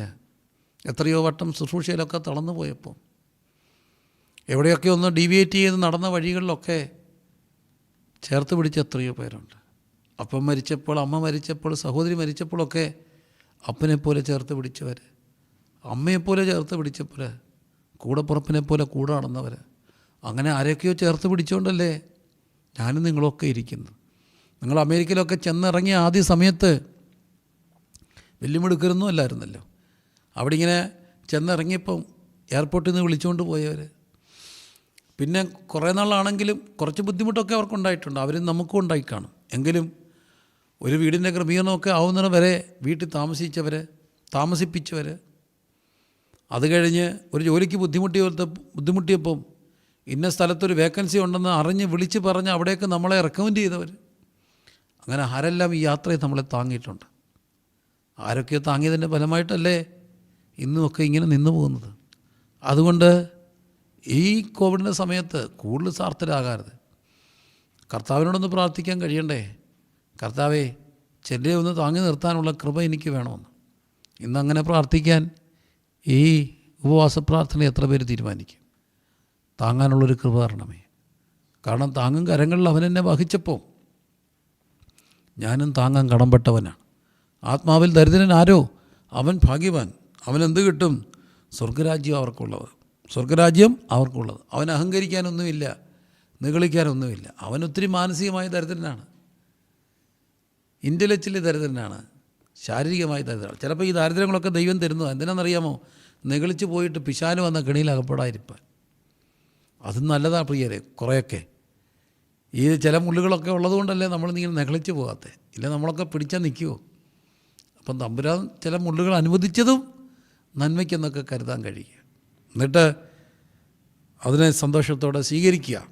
രണ്ടാമത്തെ ഭാഗ്യാവസ്ഥ, ദുഃഖിക്കുന്നവൻ ഭാഗ്യവാനാണെന്ന്, അവർക്ക് ആശ്വാസം കിട്ടുമെന്ന്. അപ്പോൾ രണ്ട് തരത്തിലുള്ള ദുഃഖങ്ങളുണ്ട്. ഒന്ന് ലോകത്തിൻ്റെ ദുഃഖം, വേർലി മോർണിംഗ്, മറ്റൊന്ന് ഗോഡ്ലി മോർണിംഗ്. എന്താണ് ലോകത്തിൻ്റെ ദുഃഖം? ഷെയർ മാർക്കറ്റിൽ പൈസ കിട്ടിയവർക്ക് ഇപ്പം ഭയങ്കര ദുഃഖമാണ്, കാരണം ഷെയറെല്ലാം താഴെ പോകുന്നു. റിയൽ എസ്റ്റേറ്റിൽ പൈസ മുടക്കിയവർക്ക് നഷ്ടമാണ്, കാരണം അതിൻ്റെ ഗ്രാഫിങ് താഴെ പോയിരിക്കുക. ബിസിനസ്സിൽ പൈസ മുടക്കിയവർക്ക് ബിസിനസ്സൊക്കെ ഇങ്ങനെ വല്ലാതെ കുറയുന്നു. അത് വേർലി മോർണിംഗ് ആണ്. അപ്പം അത് നമ്മുടെ പ്രശ്നമാണ്, സമ്മതിക്കുന്നു. പക്ഷേ ഒരു ഗോഡ്ലി മോർണിംഗ് ഉണ്ട്. അതെന്താണ്? ദൈവികമായൊരു ദുഃഖം. അത് ജനത്തെയും പുത്രിയുടെ നിഹിതന്മാർ നിമിത്തം കരയുകയാണ്, രാവും പകലും. ഇങ്ങനെ കരയുന്നവരെയും എളിദാസൻ ഈ യാത്രയെ കണ്ടുമുട്ടി. ഈ കോവിഡിൻ്റെ സമയത്ത് എങ്ങനെ ദുഃഖിക്കണമെന്ന് യോവേൽ പഠിപ്പിക്കുന്നുണ്ട്. യോവേൽ പ്രവചനം 1-ാം അധ്യായത്തിൽ കാണുകയാണ്, യൗവനത്തിൽ ഭർത്താവ് നഷ്ടപ്പെട്ട കന്യകയെപ്പോലെ ലഭിക്കുക. അതിൻ്റെ കന്യക, lament like a virgin wearing sackcloth for the bridegroom of her youth. യൗവനത്തിൽ ഭർത്താവ് നഷ്ടപ്പെട്ട കന്യകയായ ഒരു പെൺകുട്ടിയുടെ ഭർത്താവ് നഷ്ടപ്പെടുക എന്നൊക്കെ പറയുന്നത് എന്തായിരിക്കും? അവിടെ കല്യാണം കഴിഞ്ഞു, പക്ഷേ മണിയറ ചെന്നില്ല. അതിനിടയ്ക്ക് വെച്ച് ഭർത്താവ് നഷ്ടപ്പെട്ടാൽ ആ കുട്ടിയെ ആശ്വസിപ്പിക്കാൻ ആർക്ക് കഴിയും? ആർക്കും കഴിയില്ല. അതുകൊണ്ട് ദുഃഖിക്കണമെന്ന് പുരോഹിതന്മാരോട് പറയുക. യോവേൽ 1:13 ആലയത്തിൻ്റെ ശുശ്രൂഷകന്മാരെ, ഭോജനയാകവും പാനീയാകവും അറ്റുപോയെന്ന്. എവിടെ? ദേവാലയത്തിൽ. രട്ടെടുത്ത് രാത്രി കരയണ്ടേ? 10 ആഴ്ചയായി ആലയത്തിൽ ആരാധനയില്ല. എവിടെയെങ്കിലുമൊക്കെ ഒന്ന് കൂടാമെന്ന് വെച്ചാലോ, ചെറിയ ശബ്ദം കേട്ട് വണ്ടി കണ്ട 2 ആളെ കണ്ട ഉടനെ പോലീസ് അറിയിക്കാൻ. പോലീസ് വന്ന എണ്ണും, ചെരുപ്പെണ്ണും, അതിനും ചെരുപ്പെണ്ണുമെന്ന് അങ്ങനെ വരുന്നു. തമ്പുരാനെ, ഭോജനയാകവും പാനീയാകവും അറ്റുപോയി. അതുകൊണ്ട് പറയുകയാണ് എല്ലാവരും വരണം. പിന്നെ വലിയൊരു പ്രശ്നം പറയുന്നുണ്ട്, കണ്ണിൻ്റെ മുമ്പിൽ നിന്ന് ആഹാരം അറ്റുപോകുന്നു, രൂക്ഷമായ ഭക്ഷ്യക്ഷാമം വരുന്നു. ഇത് പ്രൊഡിക്റ്റ് ചെയ്യുന്നുണ്ട്. ഇന്ത്യയിൽ എല്ലാവരോടും പറയുന്നു നിങ്ങൾ കൃഷി ഇറക്കിക്കോളാൻ. എല്ലാവരും കൃഷി ഇറക്കാൻ തുടങ്ങി. അത് നല്ല സംസ്കാരമായിട്ട് എനിക്കും തോന്നി. മണ്ണിൻ്റെ സംസ്കാരം, കൃഷി ഇറക്കുന്നുണ്ട്. അത് ദൈവികവുമാണ്. കാരണം തോട്ടം സൂക്ഷിക്കാനും കായികനികൾ ഭക്ഷിപ്പാനും ആദാമേ നിന്നെ ഞാൻ തോട്ടത്തിലാക്കി. പക്ഷേ കൃഷി ഇറക്കിയിട്ട് കാര്യമില്ല, പന്നി തരണ്ടേ? പന്നി കൃഷി നശിപ്പിക്കും. അതും പോരാഞ്ഞിട്ട് ഇപ്പം കടുവയായി ഇറങ്ങിയിരിക്കുന്നു. അപ്പം കടുവയും പന്നിയും എല്ലാം കൂടെ വന്നാൽ എന്തോ ചെയ്യും? കൃഷി നശിക്കും. വെട്ടുക്കിളി, അത് മറ്റൊരു രൂക്ഷത. അപ്പോൾ ഇതിൻ്റെ എല്ലാം നടുവിൽ എന്ത് ചെയ്യണം? ഇങ്ങനെ കരയണമെന്ന്. എങ്ങനെ? യൗവനത്തിൽ ഭർത്താവ് നഷ്ടപ്പെട്ട ഒരു പെൺകുട്ടി എങ്ങനെ കരയുമോ? അവളെ ആശ്വസിപ്പിക്കാൻ ആർക്ക് കഴിയുമോ? അവളെ ആശ്വസിപ്പിക്കാൻ ആർക്കും കഴിയത്തില്ല. അതുപോലെ കരയണം. അതുപോലെ കരഞ്ഞാൽ എന്ത് സംഭവിക്കും? അതുകൊണ്ട് പുരോഹിതന്മാരോട് പറയുകയാണ് 2-ാം അധ്യായത്തിൽ, പുരോഹിതന്മാരെ രട്ടുകൊടുത്തിട്ട് പൂമുഖത്തിൻ്റെയും യാഗപീഠത്തിൻ്റെയും മധ്യേ കരഞ്ഞുകൊണ്ട് രാത്രി നിൽക്കണം, യഹോവയെ ക്ഷമിക്കണമേ. അങ്ങനെ ദുഃഖിക്കുന്ന ചില പേരെ ഞാൻ കണ്ടു. ചിലരുടെ കരച്ചിൽ കണ്ടപ്പോൾ അവർക്ക് സാമൂഹികമായ പ്രശ്നമില്ല, സാമ്പത്തികമായ വലിയ പ്രശ്നമില്ല, ശാരീരികമായ പ്രശ്നമില്ല, ഇൻ്റലക്ച്വൽ പ്രശ്നമില്ല, മെൻ്റൽ പ്രശ്നമില്ല. പക്ഷേ അവരുടെ കരച്ചിൽ കണ്ടിട്ട് എനിക്ക് തോന്നി അവർ ചത്തുപോകുമെന്ന്, കാരണം നെഞ്ച് പൊട്ടിപ്പോകുമെന്ന്. ഇതൊരു ഡിവൈൻ സോറോയാണ്, ദൈവികമായ ദുഃഖം. ഇങ്ങനെ കരയണം കുറേ പേര്. പക്ഷേ ഞാൻ ഒത്തിരി മക്കളോട് ചോദിച്ചു, ലോക്ക്ഡൗണിൽ എന്താണ് ശുശ്രൂഷകർ ഉൾപ്പെടെ പൊറുക്കണേ എന്തൊക്കെ ചെയ്തെന്ന്. ലോക്ക്ഡൗണിൽ 10-9 ടിക്ടോക്ക് ചെയ്തു, വീഡിയോ എടുത്തു, ഒത്തിരി ഫേസ്ബുക്ക് അപ്ലോഡ് ചെയ്തു. അതൊക്കെയാണ് ലോക്ക്ഡൗണിൽ ചെയ്തതെന്ന്. പക്ഷേ ലോക്ക്ഡൗണിൽ ഇപ്പം ദിവസങ്ങളിങ്ങനെ പെട്ടെന്ന് പോകും. ഇത് കഴിഞ്ഞിട്ടൊരു പുതിയ യുഗം വിരിയും, ഞാൻ വിശ്വസിക്കുന്നു. ഒരു വലിയ ഉണർവിൻ്റെ സമയമുണ്ടാകും. യോബേൽ പറയുന്ന പോലെ ഒരു വലിയ ഉണർവുണ്ടാകും. ആ ഉണർവ് ഒരു എൻഡ് ടൈം ഗ്ലോബൽ റിവൈവലായിരിക്കും. അത് ഉപരിപ്ലവമായിരിക്കത്തില്ല, വചനാധിഷ്ഠിതമായിരിക്കും. പക്ഷേ കർത്താവോട് പറയുന്നു, അതിൽ ഞാൻ ആർക്ക് പങ്കാളിത്തം കൊടുക്കും? ദൈവം പറഞ്ഞു, അത് ഞാൻ പാർട്ടിസിപ്പേഷൻ കൊടുക്കാൻ പോകുന്നത് ഒറ്റ കൂട്ടർക്കാണ്. ഇന്ന് ഈ സമയത്ത് ഗൗരവമായി നിലവിളിക്കുന്ന ചിലരെയും കൊണ്ട് ദൈവം ഒരു അന്ത്യകാല ഉണർവുണ്ടാക്കുക. ഈ എൻ്റെ കോണ്ടസ്റ്റിൽ നിന്നുകൊണ്ട് ഞാൻ പറയാം, അവിടുത്തെ കോണ്ടസ്റ്റ് അല്ല ഞാനീ പറയുക. എൻ്റെ കോണ്ടസ്റ്റിൽ നിന്നുകൊണ്ട് ഞാൻ കണ്ടു, ഇപ്പോൾ ഇച്ചിരി അയവ് കിട്ടി. ലോക്ക്ഡൗണിൻ്റെ സമയത്ത് ഡ്രോൺ പറത്തുകയായിരുന്നു പോലീസുകാർ. അപ്പോൾ ഈ സ്റ്റേറ്റ് ബോർഡേഴ്സിലൊക്കെ, സംസ്ഥാന അതിർത്തികൾ പങ്കുവയ്ക്കുന്നിടത്തൊക്കെ റോഡെല്ലാം ബ്ലോക്കാണ്. എന്നിട്ടും ആൾക്കാരങ്ങ് വരുന്നു എന്ന്. അപ്പോൾ ഡ്രോൺ പറത്തി നോക്കിയപ്പം കാട്ടിൽ വരുന്നു, അവരെല്ലാം പൊക്കി. പിന്നെ ക്വാറൻറ്റൈനിലൊക്കെ ഇരിക്കുന്ന ആൾക്കാരൊക്കെ ഇറങ്ങി നടന്നാൽ അവരെ നോക്കാൻ ആൾക്കാരുണ്ട്, പ്രത്യേക ഷാഡോ പോലീസുണ്ട്, നിരീക്ഷണത്തിന് പൗരസമിതിയുണ്ട്, എന്തെല്ലാം കാര്യങ്ങൾ ക്രമീകരിച്ചിരിക്കുക. ഒരു ദിവസം 10-15 ഗോളെങ്കിലും അവർക്ക് വരും. അവരൊന്ന് പുറത്തോട്ടിറങ്ങി അന്നേരം ഗോൾ വരും. അവരോട് പറയും, നിങ്ങളിങ്ങനെ ഇനിയും കളിക്കുക, നിങ്ങളിങ്ങനെ ലൈറ്റായിട്ട് എടുക്കുകയാണെങ്കിൽ അവരെ അന്നേരം കൊണ്ടുപോയി ഐസൊലേഷൻ വാർഡിലാക്കും. പിന്നെ അവിടെ നിന്ന് പുറത്തിറങ്ങാനൊക്കെ ഇല്ല. അപ്പോൾ അവരെല്ലാം നിരീക്ഷണത്തിലാണ്. അപ്പോൾ ആ ദൈവാത്മാവ് എന്നോട് പറഞ്ഞു, ഞാനും ഇപ്പം നിരീക്ഷിച്ചുകൊണ്ടിരിക്കുകയാണ് എന്താണ് ചെയ്യുന്നത്. എന്നാൽ ഇങ്ങനെ ദുഃഖിച്ച് കരയുന്ന ചിലരെ കൊണ്ട് തമ്പുരാൻ വലിയൊരു പ്രവൃത്തി ചെയ്യിക്കാൻ പോവുകയാണ്. എന്ത് പ്രവൃത്തി? ദുഃഖിക്കുന്നവർ ഭാഗ്യവാന്മാർ, അവർക്ക് ആശ്വാസം കിട്ടും. ആശ്വാസം എന്നുള്ളൊരു വാക്ക് കർത്താവായ യേശു പറയുന്നുണ്ട്, ഞാൻ പോകും നല്ലത്, ഞാൻ പോയാൽ എന്നേക്ക് നിങ്ങളുടെ കൂടെ ഇരിക്കേണ്ടതിന് മറ്റൊരു കാര്യസ്ഥനെ അയക്കും. അലോസ് പാരാക്ലറ്റോസ്, മറ്റൊരു കാര്യസ്ഥൻ, comforter, I will send another comforter. ആ പരിശുദ്ധാത്മാവെന്ന കംഫോർട്ടർ നമ്മളെ ആശ്വസിപ്പിക്കുമെങ്കിൽ ഇങ്ങനെ ദുഃഖിക്കുന്നവരുടെ ഇടയിൽ വലിയൊരു ഉണർവുണ്ടാകും. അങ്ങനെയൊന്ന് കരയാൻ നമുക്ക് കഴിയുന്നുണ്ടോ? നമ്മുടെ രാജ്യത്തെ ഓർത്ത്, നമ്മുടെ ആയിരിക്കുന്ന ദേശത്തെ ഓർത്ത് ദൈവമേ ഒന്ന് കരയാൻ ഇതുപോലെ കുറേ പേരുണ്ടെങ്കിൽ. ആരൊക്കെ കരയണമെന്നവിടെ പറയുന്നുണ്ട്? പുരോഹിതന്മാർ, മൂപ്പന്മാർ, കുഞ്ഞുങ്ങൾ, മണവാളൻ മണവാട്ടി. അതെന്താ, ന്യൂലിമാർ കപ്പിളിനൊക്കെ കുറേ ഇളവുണ്ട് പഴയ നിയമത്തിൽ. അവരെല്ലാവരും വന്നിട്ട് ഒരുമിച്ച് കരയുക. ഇങ്ങനെ കരഞ്ഞാൽ വലിയൊരു ഉണർവിലേക്ക് ദൈവം നയിക്കും. ഈ തുള്ളനും വെട്ടുക്കിളിയൊക്കെ തിന്നു കളഞ്ഞ് ഇന്നലെകൾക്ക് പകരം ദൈവം നല്ല നാളുകളെ തരും. അങ്ങനെ ദുഃഖിക്കാൻ തയ്യാറാണോ പ്രിയരെ? ദുഃഖിക്കാൻ വേണ്ടി ആ ഒരു മനസ്സിന് വേണ്ടി പ്രാർത്ഥിക്കാം. യെരമ്യാവ് പറയുന്നുണ്ട്, ജനത്തിൻ പുത്രിയുടെ നിഹിതന്മാർ നിമിത്തം രാവും പകലും കരയേണ്ടതിന് എൻ്റെ തലയെ വെള്ളവും എൻ്റെ കണ്ണെ കണ്ണീരുമാക്കണം. ഇനി മൂന്നാമത്തെ ഭാഗ്യാവസ്ഥയിലേക്ക് വേഗത്തിൽ പോകാം. സൗമ്യതയുള്ളവർ ഭാഗ്യവാന്മാർ, അവർ ഭൂമി അവകാശമാക്കും. സൗമ്യത എന്നുള്ളൊരു വാക്ക് പ്രാവോസ് എന്നൊക്കെ ഉള്ളൊരു വാക്കാണ്. മൈൽഡ് ആൻഡ് സോഫ്റ്റ്, അതാണ് ആ വാക്കിൻ്റെ ഒരു ഇമ്മീഡിയറ്റ് മീനിങ്. വളരെ മൈൽഡായിട്ടുള്ള, സോഫ്റ്റായിട്ടുള്ള ഒരു കാര്യം. സൗമ്യതയുള്ളവർക്ക് അവൻ ദൈവത്തിൻ്റെ വഴി നടത്തും. അവരെ അവൻ ന്യായം പഠിപ്പിച്ചു കൊടുക്കുന്നൊക്കെ കർത്താവിൻ്റെ വചനത്തിൽ നമ്മൾ കാണിക്കുന്നുണ്ട്. അപ്പോൾ സൗമ്യതയുള്ളവർ ഭാഗ്യവാന്മാരാണ്. അവരെന്ത് ചെയ്യും? ഭൂമി അവകാശമാക്കും. എന്താ സൗമ്യതയുള്ളവർ ഭൂമി അവകാശമാക്കുമെന്ന് പറയുന്നത്? പൊന്നു പ്രിയരെ, വളരെ ഗൗരവപ്പെട്ട് ചിന്തിക്കുക. ഭൂമിയുമായിട്ട് ബന്ധപ്പെട്ട് പഴയ നിയമ കൺസെപ്റ്റുണ്ട്. പഴയ നിയമത്തിലെ ഭൂമി എന്ന് പറയുന്നത് അവർക്ക് ആലയം പണിയാൻ വേണ്ടി. ഭൂമി വലിയൊരു സംഭവമായിരുന്നു. ഭൂമിയുമായിട്ട് ബന്ധപ്പെട്ട ഒത്തിരി പ്രശ്നങ്ങളാണ് നമ്മൾ പഴയ നിയമത്തിൽ കാണുന്നത്. അവർ യാത്ര പോവുകയാണ് ഭൂമി തിരിച്ചു പിടിക്കാൻ വേണ്ടി. പ്രവാസത്തിൽ നിന്നൊക്കെ അവരെ മടക്കി വരുത്തുന്നത് എന്തിനു വേണ്ടിയാണ്? മോശെ പോലും പുറപ്പാട് പുസ്തകത്തിൽ ജനത്തെ വിട്ടയക്കണമെന്ന് ഫറവോയോട് പറയുന്നത് എന്തിനാ? ഞങ്ങൾ ദൈവമായ കർത്താവിനെ ആരാധിക്കാൻ വേണ്ടി. അപ്പം അവർക്ക് ഭൂമി എന്തിനായിരുന്നു? ആരാധനയ്ക്കായിരുന്നു. അവിടെ ചെന്നാൽ എന്ത് പണിയും? പറയുന്നുണ്ട്, നിങ്ങൾ ആലയം പണിയണം. ഞാൻ നിങ്ങൾക്ക് തരുന്ന ദേശത്ത് നിങ്ങളുടെ ആലയം ശൂന്യമായി കിടക്കരുത്, ആലയം പണിയണം. ആലയത്തിൽ എന്തുണ്ട്? ദൈവത്തിന് ഒരു അതിവിശുദ്ധ സ്ഥലമുണ്ട്. അവിടെ ആര് വരും?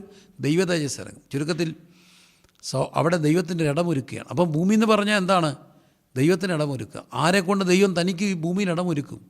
സൗമ്യതയുള്ളവരെ കൊണ്ട്. ഭയങ്കര ദേഷ്യവും ശാഠ്യവും ചർച്ചകളിലൊക്കെ ആണെങ്കിലും ചെറിയ വിഷയങ്ങളുടെ മുകളിൽ വല്ലാത്ത ഒച്ചപ്പാടും ബഹളവും വാശിയും വീട്ടിലും നാട്ടിലും കൂട്ടിലും എല്ലാം. പ്രിയരെ, നമുക്ക് ദൈവത്തിന് ഇടമൊരുക്കാനൊക്കത്തില്ല. എന്നാൽ സൗമ്യതയുള്ളവരെ കൊണ്ട് കർത്താവ് ഇടമൊരുക്കുകയാണ്. സൗമ്യതയുള്ളവരെന്ത് ചെയ്യും? അവർ ആയിരിക്കുന്ന സ്ഥലത്ത് അവരുടെ ദൈവത്തിന് ഇടമൊരുക്കും. സൗമ്യതയുള്ളവർ അവരുടെ ഓഫീസിൽ ദൈവത്തിന് ഇടമൊരുക്കും. സൗമ്യതയുള്ളവർ അവരുടെ വീട്ടിൽ ദൈവത്തിന് ഇടമൊരുക്കും. നമുക്ക് ഒരുമിച്ച് ദൈവത്തോട് പ്രാർത്ഥിക്കാം. ഈ ദിവസങ്ങളിൽ കുറച്ചുകൂടെ ഒരു കർത്താവേ എനിക്ക് സൗമ്യത തരണമെന്ന് ദൈവത്തോട് പ്രാർത്ഥിക്കാം. സൗമ്യതയുള്ളവർ ഭാഗ്യവാന്മാർ, അവർ ഭൂമിയെ അവകാശമാക്കും. മുമ്പോട്ട് പെട്ടെന്ന് പോട്ടെ. നീതിക്ക് വിശന്ന് ദാഹിക്കുന്നവർ ഭാഗ്യവാന്മാർ, അവർക്ക് എന്ത് വരും? തൃപ്തി വരും. എന്താണ് നീതിക്ക് വിശന്ന് ദാഹിക്കുക എന്ന് പറയും? വിശപ്പ്, ദാഹം. എന്തിനു വേണ്ടി? നീതിക്ക് വേണ്ടി. നീതിക്ക് വിശന്ന് ദാഹിക്കുന്നവർ, അവർക്ക് തൃപ്തി വരും. അതുകൊണ്ടാണ് യെശയ്യാവിൻ്റെ പ്രവചനം 55-ാം അധ്യായത്തിൻ്റെ 2-ാമത്തെ വാക്യം, അല്ലയോ ദാഹിക്കുന്ന ഏവരും ദ്രവ്യമില്ലാത്തവരുമായുള്ളവരെ വെള്ളത്തിന് വരുവിൻ, നിങ്ങൾ വന്ന് ദ്രവ്യവും വിലയും കൂടാതെ വീഞ്ഞും പാലും വാങ്ങിക്കൊള്ളുവിൻ. അപ്പമല്ലാത്തതിന് ദ്രവ്യവും തൃപ്തി വരാത്തതിന് നിങ്ങളുടെ പ്രയത്നഫലവും ചെലവിടുന്ന എന്തിന്? അപ്പമല്ലാത്തതിന് ദ്രവ്യം. മനുഷ്യൻ ഇങ്ങനെ ഓടുകയായിരുന്നു. എന്തിനൊക്കെ വേണ്ടി ഓടി? പണം ഉണ്ടാക്കാൻ വേണ്ടി ഓടി. പണം ഓടിയപ്പോൾ എന്ത് ചെയ്തു? എക്സ്ട്രാ ടൈം വർക്ക് ചെയ്തു, ഓവർ ടൈം വർക്ക് ചെയ്തു. എന്തിന്? വീട് മേടിക്കാൻ വേണ്ടി. ആ വീട് പോയപ്പോൾ തോന്നി പോരാ, പിന്നെന്താ വേണം? വലിയൊരു മാൻഷൻ വേണം. അതിനെന്തോ ചെയ്യണം? കുറേ കൂടെ ഓവർ ടൈം ചെയ്തു. അങ്ങനെ വലിയൊരു കെട്ടിടം മേടിച്ചു. എന്നിട്ടിപ്പോൾ അത് അടയ്ക്കാൻ കിടന്ന് ബുദ്ധിമുട്ട്. അപ്പോൾ ഓർത്ത് പോരാ, വലിയ കാറ് വേണം. അതിനുവേണ്ടി ചെയ്തു. എല്ലാത്തിനും ലോൺ കിട്ടി. അങ്ങനെ എന്നിട്ട് തൃപ്തിയായോ? ഇല്ല. ഇപ്പോൾ അത് അടയ്ക്കാൻ കിടന്ന് പെടാപ്പാട് പെടുക. തൃപ്തിയില്ല. സാമ്പത്തികം അതെല്ലാം ഉണ്ടാക്കാൻ വേണ്ടി ഓടി. തൃപ്തി വരുമോ? ഇല്ല. കാരണം അപ്പമല്ലാത്തതിനാണ്. പിന്നെ ജഡീയ സുഖങ്ങൾക്ക് വേണ്ടി ഓടി. ഒരു സമൂഹം അതായിരുന്നു. ജഡത്തിനെ തൃപ്തി വരുത്താൻ വേണ്ടി ഓടി. കണ്ണിന് ഇഷ്ടപ്പെടുന്ന എന്തിനു വേണ്ടി ഓടി? അത് ഭക്ഷണമാണോ? അത് കിട്ടുന്ന മാറി റെസ്റ്റോറൻറ്റിൽ പോയി. ഇനി വീട്ടിലെ താമസം എടുത്തപ്പോൾ ഇടയ്ക്കിടയ്ക്ക് ഹോട്ടലുകളിൽ പോയി താമസിച്ചു. ബൊഫേകളിൽ നിന്ന് മാത്രം കഴിച്ചു. തൃപ്തി വന്നോ? ഇല്ല. വീണ്ടും അതൃപ്തിയുടെ ലോകത്തേക്ക് പോയി. പിന്നെ മാറി സിനിമകൾ കണ്ടു. തൃപ്തി വന്നോ? ഇല്ല. പിന്നെ ഒത്തിരി ചൂതാട്ടങ്ങളിൽ പോയി. തൃപ്തി വന്നോ? ഇല്ല. അവിശുദ്ധ ബന്ധങ്ങളിലേക്ക് പോയി. തൃപ്തി വന്നോ? ഇല്ല. ഒത്തിരി വൈകൃതങ്ങളിലേക്ക് പോയി. തൃപ്തി വന്നോ? ഇല്ല. അതാണ് നമ്മൾ യോഹന്നാൻ്റെ സുവിശേഷത്തിൽ കാണുന്നത്. ഈ സുക്കാറിലെ ദാഹം എന്നൊക്കെ പറഞ്ഞ് കർത്താവ് വന്നിരിപ്പുണ്ട്. നട്ടുച്ച നേരത്ത് കിണറിൻ്റെ വക്കത്ത് വെള്ളത്തിനായി ഞാൻ കാത്തിരിപ്പൂ, വെള്ളത്തിനായി ഞാൻ കാത്തിരിപ്പൂ.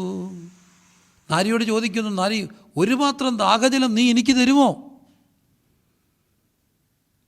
എന്താ കാര്യം? അവളോട് വെള്ളം ചോദിക്കുകയാണ്.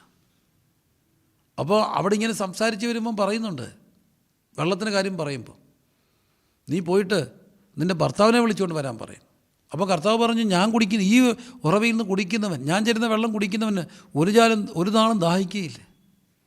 അതവനെ നിത്യജീവനിലേക്ക് ഒഴുകുന്ന നീരുറവിയായിട്ടൊക്കെ മാറും. എന്നിട്ട് ഇവളോട് പറയുന്നുണ്ട്, നിൻ്റെ ഭർത്താവിനെ വിളിച്ചുകൊണ്ട് വരാൻ. അപ്പോൾ ആ സഹോദരി പറയുന്ന ശമരിയക്കാരത്തി, പിന്നെ അവൾ ഭയങ്കര മിഷണറിയാണ്. അവളെന്തിനോ, എനിക്ക് ഭർത്താവില്ല. കഥ പറഞ്ഞല്ല, നിനക്ക് 5 ഭർത്താക്കന്മാരുണ്ട്, ഇപ്പോഴുള്ളവനോ നിൻ്റെ ഭർത്താവല്ല. അവളോട് ദൈവം ഈ തൃപ്തിയുടെ വെള്ളത്തെപ്പറ്റി പറയുന്നത്. കോണ്ടസ്റ്റ് ഉണ്ട് പ്രിയരെ. ജീവിതം മുഴുവൻ അവൾ ഓടിയെന്ന്. എന്തിനെ തൃപ്തിപ്പെടുത്താൻ? ഈ ജഡത്തെ തൃപ്തിപ്പെടുത്താൻ വേണ്ടി ഓടി. എന്നിട്ടോ തൃപ്തി കിട്ടിയോ? ഇല്ല. ഞാൻ കണ്ടു ഒത്തിരി മക്കളെ നല്ല യൗവനത്തിൻ്റെ സമയത്തൊക്കെ ഇങ്ങനെ ഓട്ടി.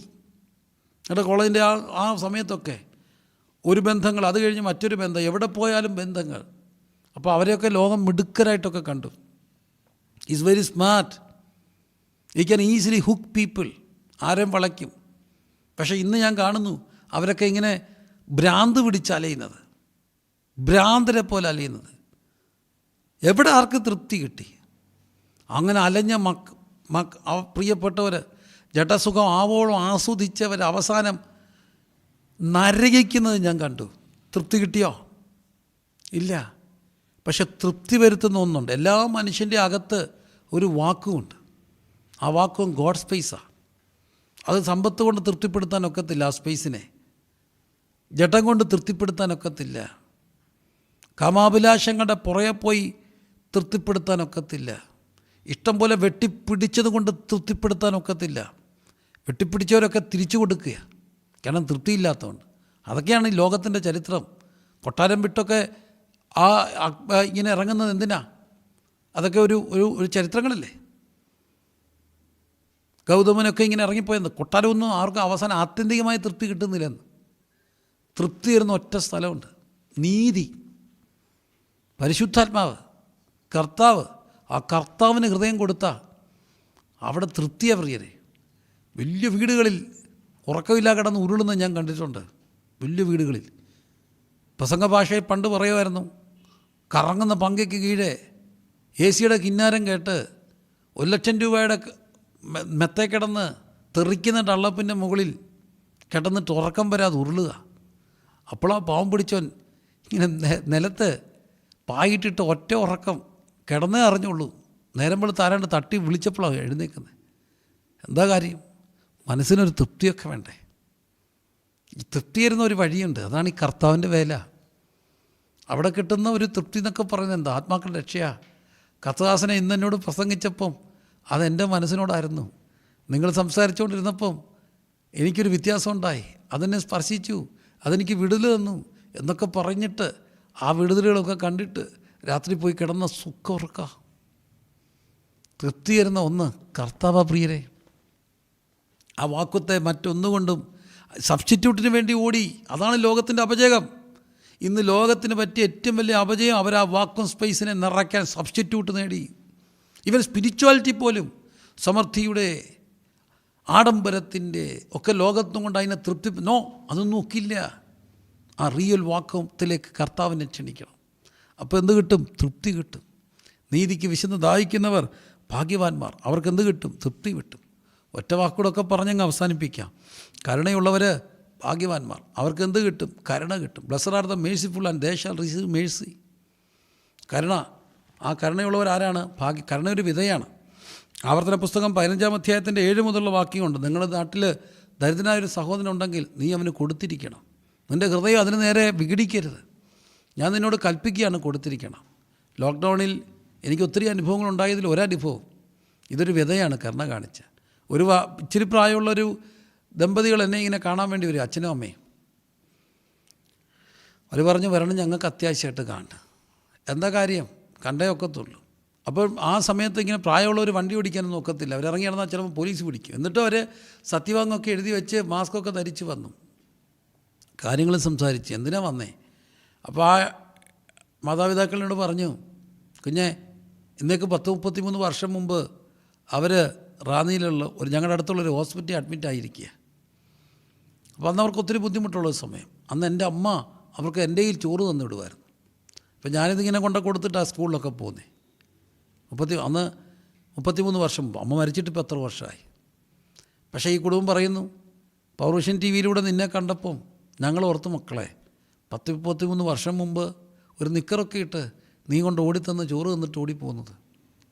അത്രയും വർഷം കഴിഞ്ഞ് അത് കണ്ടപ്പോൾ ഇന്നവിടെ അവസ്ഥയൊക്കെ മാറി. ദൈവം അവരെ അങ്ങ് ഭയങ്കരമായിട്ട് അനുഗ്രഹിച്ചു മക്കളെയൊക്കെ. അവരൊരു ഏറെ പൈസയായിട്ട് എൻ്റെ അടുക്ക് വന്ന് എന്നെ ഒരു ഉപാധിയില്ലാതെ അത് ഏൽപ്പിച്ചിട്ട് പോകുമ്പോൾ എനിക്കൊരു കാര്യം മനസ്സിലായി, ഇതെല്ലാം ഒരു വിധയാണ്. അതെല്ലാം ഇങ്ങനെ തിരിച്ചു വരും. കരുണയുള്ളവർ ഭാഗ്യവാന്മാരാണ്. അവർക്ക് എന്ത് കിട്ടും? കരുണ കിട്ടും. ഈ രാത്രി എന്നെ ശ്രദ്ധിച്ചുകൊണ്ടിരിക്കുന്നവർ അഷ്ടഭാഗ്യങ്ങളെല്ലാം നമുക്ക് എത്താനൊക്കുന്നില്ല. പക്ഷേ എവിടെയെങ്കിലുമൊക്കെ ഒന്ന് വിതച്ചാൽ, നിങ്ങളാരും വിതയ്ക്കാത്തവരല്ലെന്നല്ല, ആ പ്രിയപ്പെട്ട എന്നെ കേൾക്കുന്നവരെല്ലാവരും നല്ലപോലെ കാരണം. പക്ഷേ ഇടക്കാലങ്ങളിൽ ആരൊക്കെ പറഞ്ഞ് നമുക്ക് നമ്മുടെ കാര്യം നോക്കിയാൽ മതി, പഴയ പോലെ ഒന്നും വേണ്ട. കരുണ കാണിച്ചുകൊണ്ടിരുന്നാൽ കരുണ കിട്ടിക്കൊണ്ടേയിരിക്കും. ഇന്നല്ലെങ്കിൽ നാളെ അതിങ്ങനെ തിരിച്ചു വരും. നിൻ്റെ അപ്പത്തെ നീ ഇങ്ങനെ എറിഞ്ഞാൽ അതിങ്ങനെ തിരിച്ചു വരും. അപ്പോൾ ഈ വചനവിചാരങ്ങളുടെ മുമ്പിൽ നമുക്കൊരു നിമിഷം ഒന്ന് കണ്ണുപൂട്ടി പ്രാർത്ഥിക്കാം. എനിക്ക് അനുവദിക്കപ്പെട്ട സമയം ഏതാണ്ട് തീരുകയാണ്. ഒരു നിമിഷം കണ്ണും പൂട്ടി ഒന്ന് പ്രാർത്ഥിച്ച്, എനിക്കിങ്ങനെ എല്ലാ ദാരിദ്ര്യങ്ങളും പിറുപിറുക്കാൻ ഒക്കും. പക്ഷേ എൻ്റെ ബുദ്ധിമുട്ടുകളെ ദൈവസന്നിധിയിൽ സമർപ്പിച്ചിട്ട് കൃപ മേടിക്കാൻ ഒക്കും. എന്നിട്ട് അങ്ങനെയുള്ളവരെയൊക്കെ ഒന്ന് താങ്ങിപ്പിടിച്ചുകൊണ്ട് നടക്കാൻ ഒക്കും. 2, കുറച്ചുകൂടെ ഒന്ന് കരഞ്ഞ് പ്രാർത്ഥിക്കാനുള്ളൊരു കൃപ. ഇതെല്ലാം കണ്ടിങ്ങനെ മരവിച്ച് പോവുകയാണ്. ആ ഒരു ഡിവൈൻ സോറോ ദൈവത്തോടും ചോദിക്കാം. കുറച്ചുകൂടെ ഈ വാക്കും ബഹളവും ജാടയും ധാഷ്ട്യമൊക്കെ മാറ്റിവെച്ച് ഞാനിരിക്കുന്നിടത്ത് തമ്പുരാൻ്റെ ഇടമൊരുക്കാനായിട്ടുള്ളൊരു കൃപ. കർത്താവെ, ഒത്തിരി ഓടി, ഒത്തിരി അലഞ്ഞു, ഒത്തിരി കഷ്ടപ്പെട്ടു, ഒത്തിരി സമയം പോയി, പക്ഷേ തൃപ്തിയില്ലല്ലോ. തൃപ്തി വരുത്തുന്ന ഒന്നിനു വേണ്ടി ഒന്ന് ഓടാൻ, അത് ദൈവമാണ്. നീർത്തോടുകളിലേക്ക് ചെല്ലുവാൻ കാക്ഷിക്കുന്ന പോലെ. ദൈവമേ, എൻ്റെ ആത്മാവ്. പിന്നെ ഇങ്ങനെ കരുണയുടെ ഒരു ലോകത്തിൽ നിന്നുകൊണ്ടൊന്ന് വിതയ്ക്കാൻ നിഷ്കരണരായി പോവുക മനുഷ്യരൊക്കെ. സ്വാർത്ഥതയുടെ ഹാർഡ് കോർ ലോകത്തേക്ക് പോവുകയാണ്. ഒന്ന് വിതയ്ക്കാൻ കരുണ, എന്നിട്ട് കരുണ കിട്ടുമെന്ന്. ഒരു നിമിഷം കണ്ണുകളെയൊക്കെ ഒന്ന് പൂട്ടി ദൈവസന്നിധിയിൽ ഒന്ന് ധ്യാനിച്ചിട്ട് പറഞ്ഞ്, ഈ ഒരു കൊച്ചായുസിൽ എന്നെ ഒത്തിരി പേര് ചേർത്ത് പിടിച്ച് കർത്താവേ, ഒത്തിരി പേര് എന്നോട് കരുണയും കാണിച്ചിട്ടുണ്ട്. ജന്മം മുതൽ ഇന്ന് വരെ ആരൊക്കെയോ ചേർത്ത് പിടിച്ചില്ലേ. ജനിച്ചപ്പോഴൊരു നേഴ്സല്ലേ നമ്മളെ എടുത്തത്. ഇനി അവസാനം ഒരുപക്ഷെ അവരല്ലേ കണ്ണിരുമി അടയ്ക്കുന്നു. ആരൊക്കെയോ ഈ കാലങ്ങളിൽ ഇങ്ങനെ ചേർത്ത് പിടിച്ചെങ്കിൽ എനിക്കും അതിനുള്ള കൃപ കിട്ടാൻ.